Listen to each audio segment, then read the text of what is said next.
Ascent Audio, a division of Recorded Books, presents The Self-Care Mindset, Rethinking How We Change and Grow, Harness Well-Being, and Reclaim Work-Life Quality, by Jeanette Bronée. Narrated by Lisa S. Ware. Introduction. Being human is not a problem to solve. It's an advantage to harness. It happened at 10 a.m. on a Tuesday. As always, I was at work. I called my mom to ask what time my dad's flight would arrive from Denmark. He was returning to NYC, where he was staying with me to continue his chemo treatment for bladder cancer at Memorial Sloan Kettering. My mom had decided to stay behind in Denmark, after having just gone through radiation for her third bout with breast cancer. Yes, you heard that correctly. Both my parents were battling cancer at the same time in 2 different countries. That morning, she could barely speak. I asked her what was wrong, and she said she couldn't breathe and was on her way to the hospital. It all happened so fast. I told her to hurry.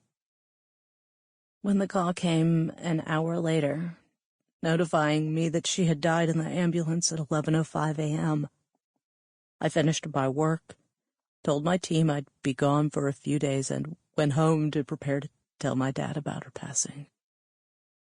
I can still remember waiting for my dad to arrive at my apartment. It was the hardest day of my life. My mom had died only a few hours earlier, and with no time to process it, all I could think of was how I was going to tell my dad that she had died alone while he was on a plane. No matter what I did, I couldn't fix the pain. No matter what I did, I couldn't ignore it either. The only thing I could do was sit there and wait for him to arrive. And all we could do was cry together once I was finally able to tell him. I didn't get to say goodbye to my mom. I wish in that moment I had told her I loved her, but we didn't say those words to each other. Our relationship had always been difficult and remained so even though I was now an adult. As for my dad, he told me they had fought before he left for the airport, so he hadn't said a proper goodbye either.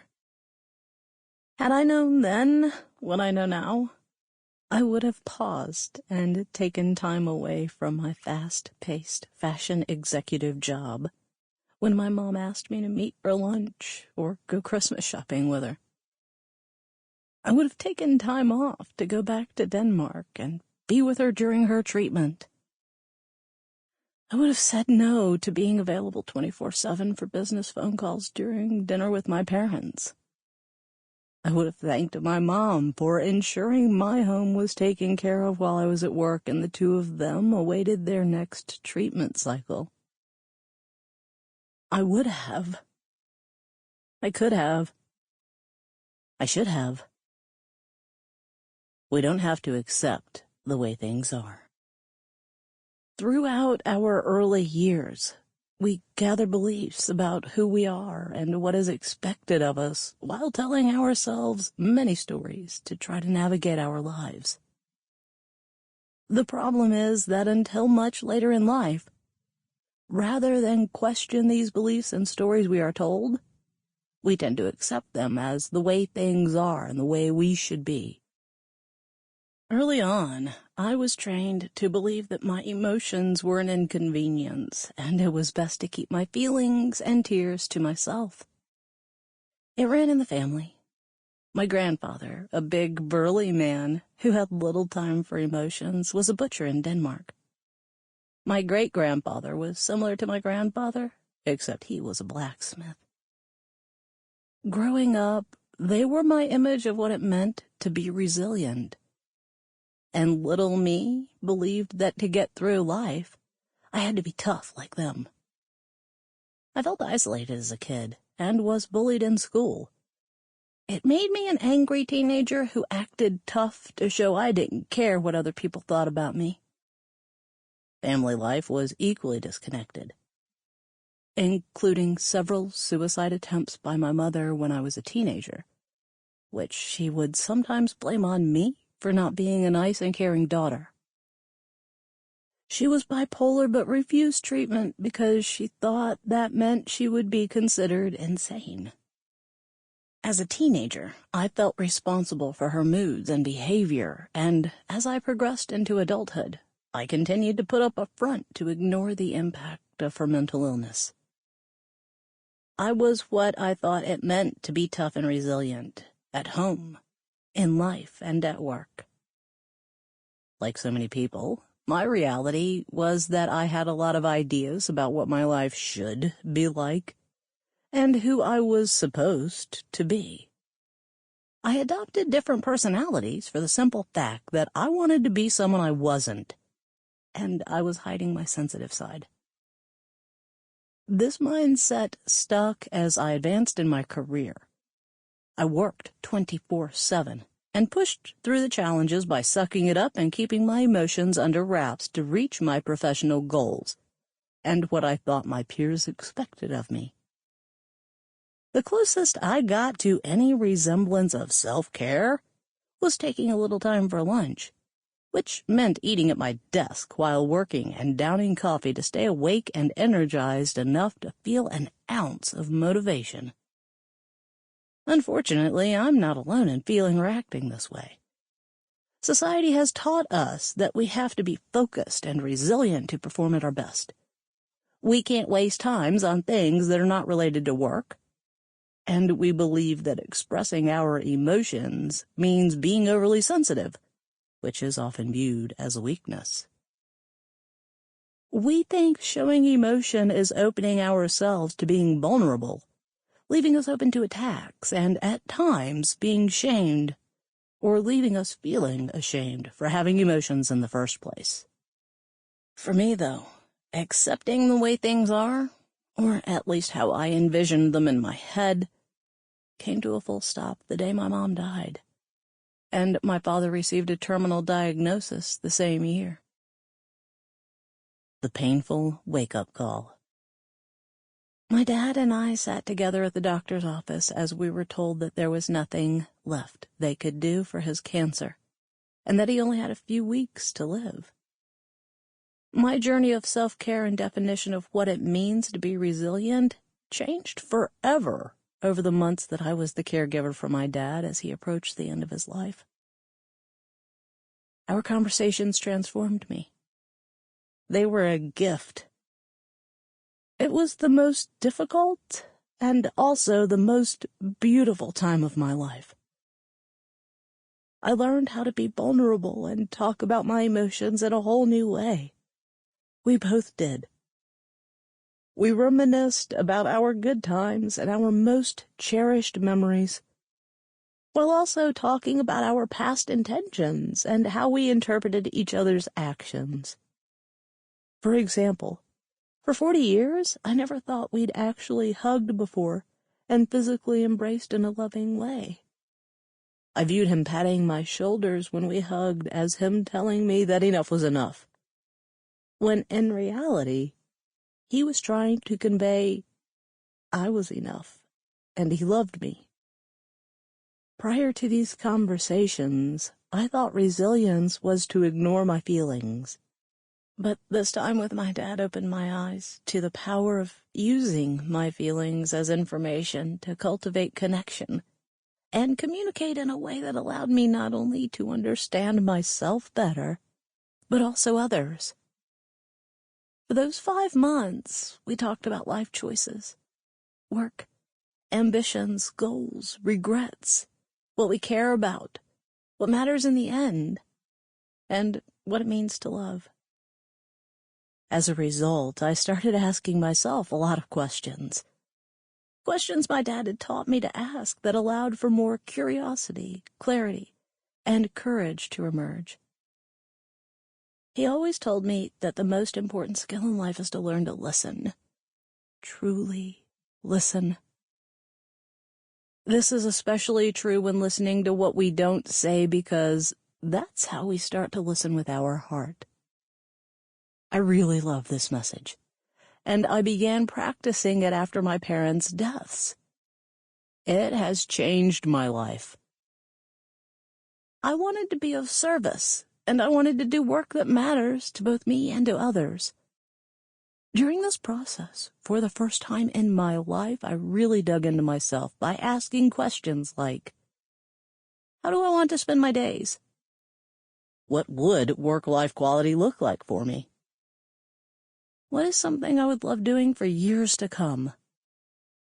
What would I look back on and be proud to have done or achieved? What would I do even if I wasn't paid for it? How do I live a rich life? Not abundant in money, but in meaningful relationships, starting with the one I have with myself. I realized that always learning and growing was important to me. I loved change and solving problems. My eyes also opened to how much I cared about health, especially mental health, because of how my mom's struggle with bipolar disorder had affected my life. Lastly, I wanted work to be an important part of my life. I began to make different choices. I left my job as a burned-out fashion executive, and I went back to school to learn how to help people be healthy and busy at the same time, because I think we deserve to have it all. 2 decades have passed since I made that decision. Since that time, my work rethinking self-care at work has taken me into countless boardrooms and family rooms across the globe. I've given talks on the subject on hundreds of stages and worked one-on-one with thousands of coaching clients, from CEOs of multinationals to entrepreneurs and startups, to help them reclaim agency over their lives. As I turn 60 this year, I still ask a lot of myself.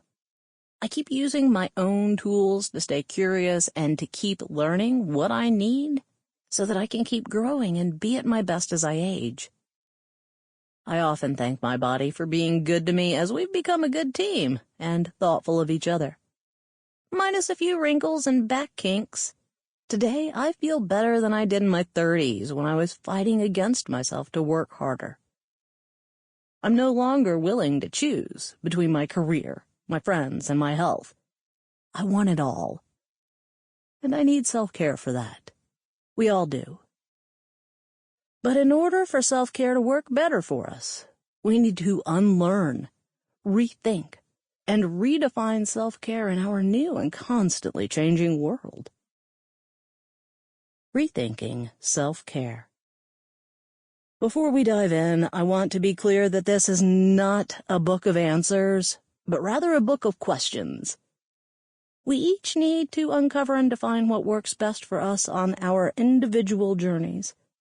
And there are already mountains of self-help books and prescriptions for self-care. But as burnout rates continue to escalate, it's clear they aren't working for us. At least not for very long, as the moment life gets tough, instead of caring for ourselves, we prioritize work, and then rinse and repeat with each new challenge we meet. Most people think that we just need to know what to do, and then we will do it. In my experience, that's not how it works. If we don't come to the answer ourselves, we resist. If we are honest about it, we hate being told what to do, don't we? That's human nature, and there's nothing wrong with you for struggling with that. I always say self-care is a relationship we have with ourselves.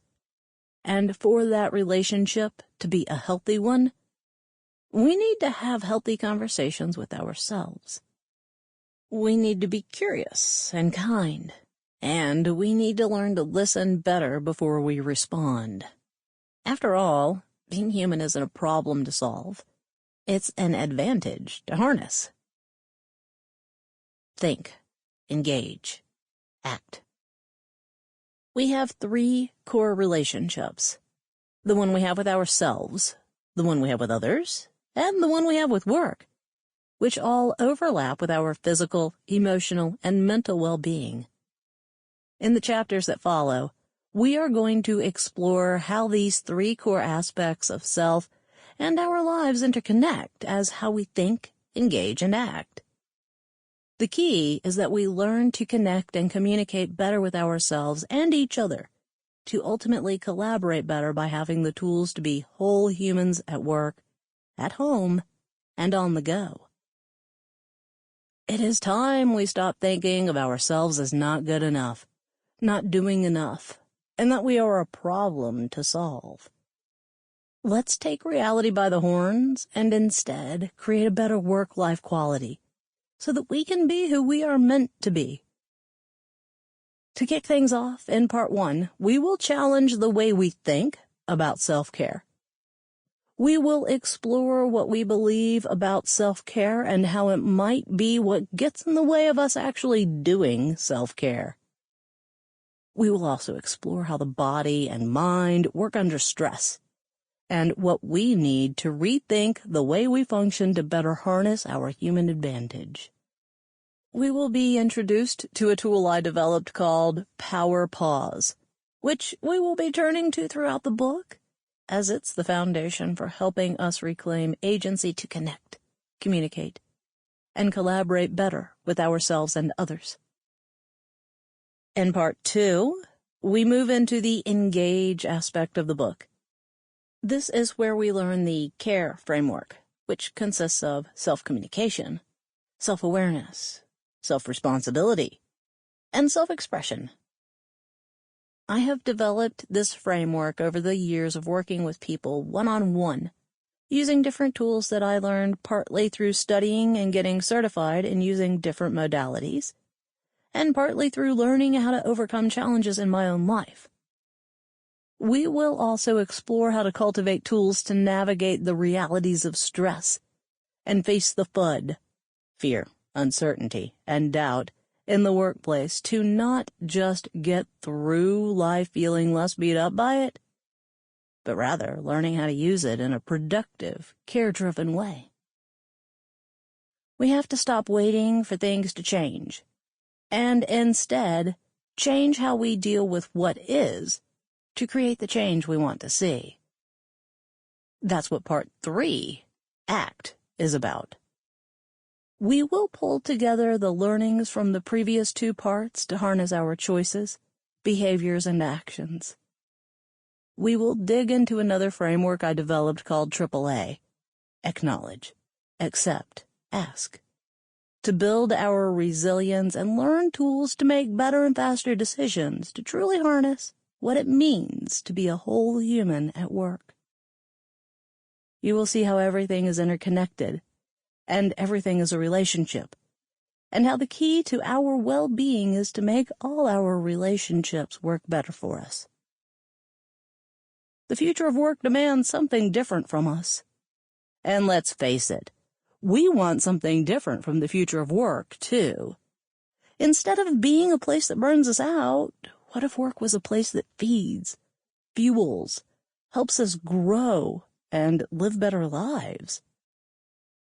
Learning how to use the self-care mindset is about both personal and professional growth. The tools will help you continue to change, grow, and evolve your relationship with work without losing yourself and health. It's the key that unlocks your human advantage so you can let work and life merge in a healthy, productive, and constructive way. Part 1. Think. Rethinking Self-Care at Work. Chapter 1. What if we have self-care all wrong? Self-care is not something we do after work to recover. It's how we work better all day long so we don't have to recover. In 2019, the self-care industry surpassed $10 billion in revenue and is still growing steadily. Since the COVID-19 pandemic, online searches for self-care-related topics and products have increased by 250%. The market is booming, and apps, hacks, snacks, creams, bath salts, diets, juices, and a mountain of other products and services entice people looking for help. Most of us are looking for answers to help us survive our lives a little better, avoid the burnout and exhaustion we feel, or discover diet options to lose the COVID-19 we put on during lockdown. As conversations about mental health have increased, there's been a rallying cry to care for our physical, emotional, and mental well-being. But it's not working, is it? Instead, we have an entire population feeling burned out, frazzled, and thinking spa treatments, bubble baths, and aromatic candles will somehow make our problems go away. Prior to COVID, we were already experiencing a public health epidemic. We have to ask if taking time off to pamper ourselves to recover from work is really sustainable, and how we really want to live. After all, many of us feel like nothing has changed after taking a few days off. Within a day or two of returning to work, our vacation often feels like a distant memory. It took me 2 burnouts and losing both of my parents within a year to cancer before I realized that self-care is a daily mindset, not something we do only on weekends to recover from a stressful week. Socrates introduced us to self-care in ancient Greece as knowing ourselves so that caring for ourselves is how we can care for loved ones. The sense that self-care is not just about us has been part of the human condition since we appeared on Earth. Buddhism speaks about compassion for ourselves so that we can have compassion for others. We are all interconnected. Self-care is not just about self. It's about care. When searching for self-care online, millions of results come up. If you look for the official definition, we see self-care mentioned in relation to healthcare, and as such, it's no longer preventative but rather sick care. Baths didn't cure my worries or ease the pain of losing my parents. Lighting candles never helped me forget looming deadlines either. Does that work for you? I used to believe being overly stressed at work came with the job, and wore it as a badge of honor. I never once questioned sacrificing my personal life to be successful. Nor did I question sacrificing my health to reach my professional goals. Like a lot of people, I accepted that work hurts. But after my parents passed, and I was warned that it was only a matter of time before I'd get cancer too, I decided it was time to reclaim agency over my health, my life, and my career. Around the globe, we're seeing this played out in real time with the Great Resignation. People are fed up and tired, and they're leaving their workplaces in droves, thinking a career change is going to fix the problem, or to simply rethink what matters most. Sure, money is one factor, but for most, it's because they feel overworked and undervalued. They're burned out and realizing there are more important aspects to life besides a paycheck. They want to reclaim their health and nourish personal relationships every day, not just from time to time. While this crisis seems to be a major issue, it's actually a positive thing that we're talking about it because that means we can do something about it. Leaving work and reinventing ourselves shouldn't be the solution to preventing burnout and taking back our joy. We have to change the way we work. We have to rethink self-care and what it means to be resilient, so we are no longer forced to choose between our health, well-being, relationships, or our careers. The challenge we face today is not finding work-life balance, but cultivating work-life quality. This is why we need to demystify self-care, so we no longer have to choose between work and life. Are our beliefs about self-care getting in the way of self-care? The world has changed. Our lives have changed. And in recent years, our work has changed. Despite the disruption, our relationship and understanding of self-care have remained the same. We think of self-care as a retreat or something fluffy. But what if instead we thought self-care was for focused and committed individuals who want to perform consistently at their peak without burning out? We think of self-care as a side hustle, something we do after work to recover. But what if instead we thought of self-care as how we work better so we don't have to recover? We think of self-care as something we do when we have time. But what if instead we thought of self-care as giving us time back because we spend it better? We think of self-care as a list of perfect habits to do. But what if instead we thought of self-care as a mindset that helps us better navigate stress?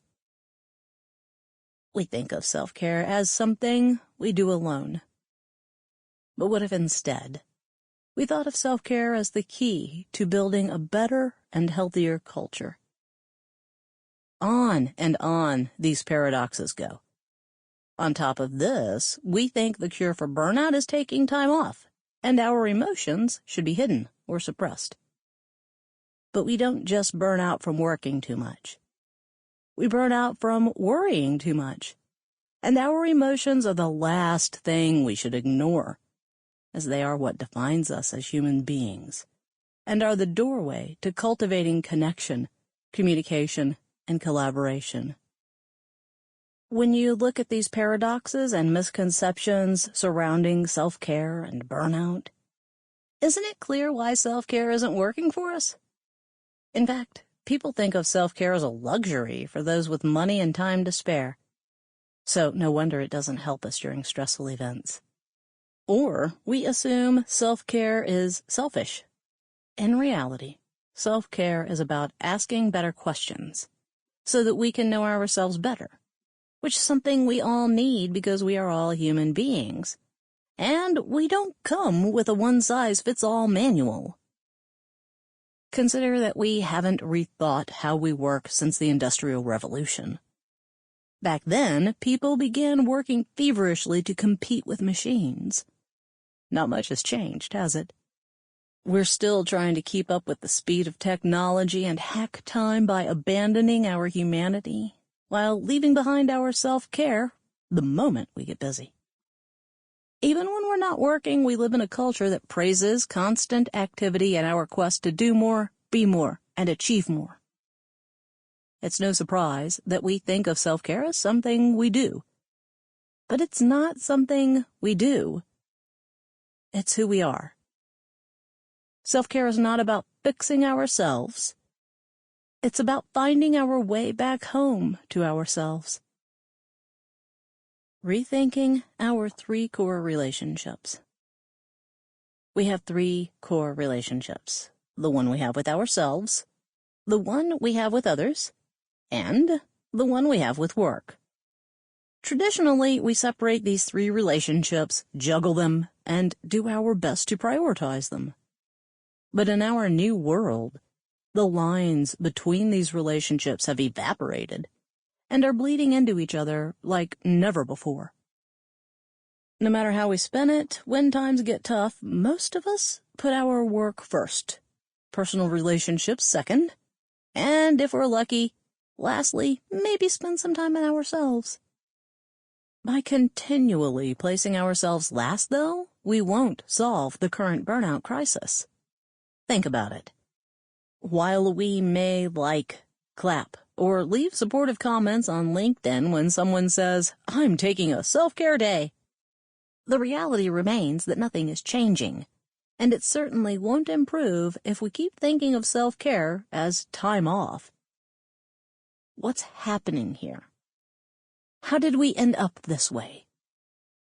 Of course, it's a step forward that we claim time for self-care, but we're still operating from an old mindset about what self-care is, and seeing it as an escape from our day-to-day lives to recharge, instead of taking charge and treating self-care as the foundation for achieving our goals.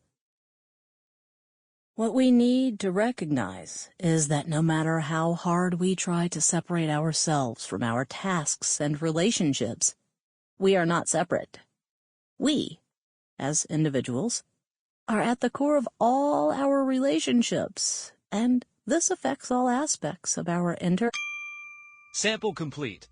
Ready to continue?